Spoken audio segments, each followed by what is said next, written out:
The Bison GT2 has a 6.5-inch 2400 by 1080 resolution, which is Full HD+. The refresh rate is 90 Hz, which is very nice. Only few rugged phones have 90 Hz display. I keep saying this, guys. Perhaps we'll start seeing many rugged phones starting from this year that has 90 Hz refresh rate, and in the future many rugged phones would have up to 120 Hz or maybe 240 Hz refresh rate displays. The phone is backed up by a huge 6150 mAh battery with 18 watts fast charge support. The device does not support wireless charging. The video released by Umidigi shows us that the Bison GT2 has a glass rear. Now the GT2 Pro is a lot different from the GT2. While the GT2 has a glass rear, the GT2 Pro is built like a normal rugged phone.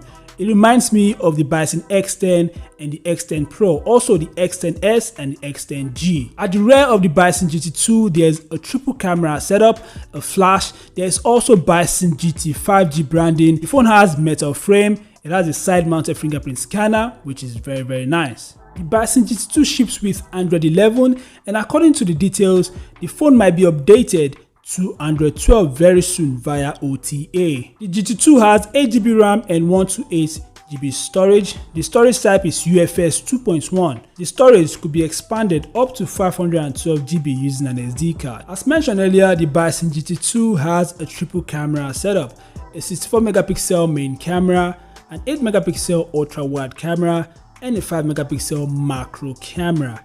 Thanks to the Dimensity 900, the Bison GT2 could shoot 4K videos. The phone also has a 24MP front camera. Now the Bison GT2 is said to weigh 280 grams. So if you want to buy the Bison GT2, the world premiere is the best time to get the Bison GT2 for a much more cheaper price. The fact that it is powered by the Dimensity 900 makes it the most powerful rugged phone currently.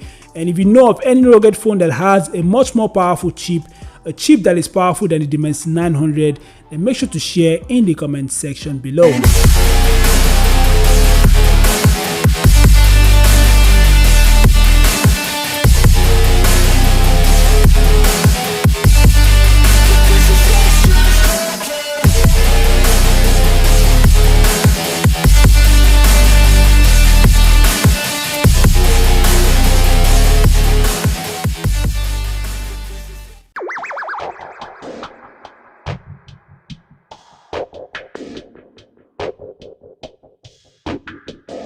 The Armor 12 is said to have a 6.52-inch HD+ display with an IPS LCD panel.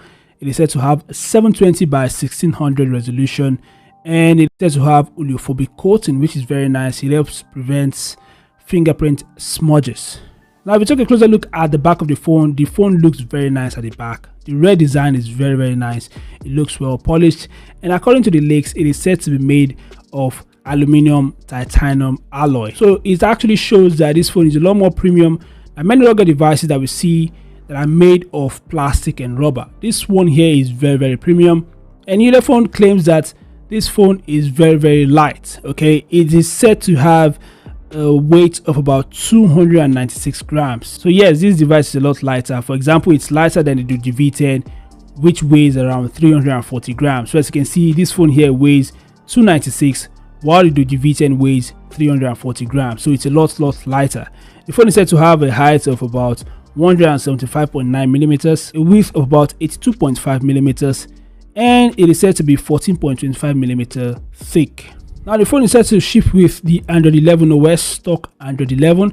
It is said to have a 5180 mAh battery with 18 watts fast charging. It is also said to support 15 watts wireless charging, which is very nice.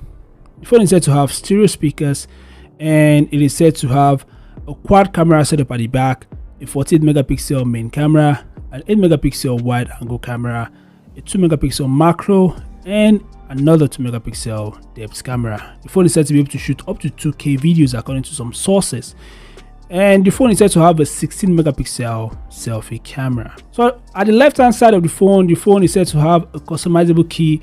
On the right hand side, we have the fingerprint scanner, which also acts as the power button. Now, since this phone is a rugged phone, it has IP68, IP69K support, and it has also passed the military grade standard test. Now, other features of the phone includes NFC support. The phone is said to have a notification LED. I think it supports about 3 colors, I think red, orange, and green. So that's basically some of the leaks of the Ulefone Armor 12. Share your thoughts in the comment section below what you think about this new device. It is expected to be Ulefone's flagship, but it has a Dimensity 700, and I think the Armor 10 is still a lot powerful than this phone here. One of the things that I love about this phone is the design. It is very nicely designed. It is not bulky like many other rugged devices that we see, and it is a lot stylish than the Ulefone Armor 11T.